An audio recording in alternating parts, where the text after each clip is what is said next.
Kuna wakati mimi natetea polisi wetu wakifanya kazi, lakini pia kuna wakati ninawakashifu wakifanya makosa kama vile walifanya hapa Ang'ata Barikoi.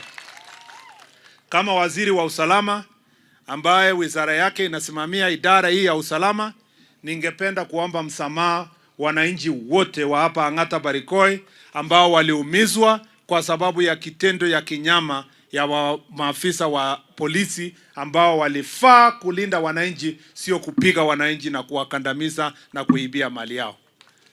Kwa hivyo nawaomba pole sana.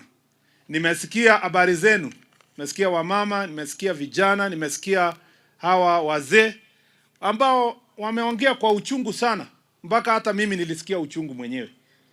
Kama Mkenya ambaye na mwanasheria na waziri ambaye anasimamia mambo ya katiba yetu. Katiba yetu chapter 4 inalinda haki za mwananchi yeyote. Na hakuna haki ya kukandamisha mwananchi, kumnyang'anya mali yake na kumpiga vile wamepigwa hapa.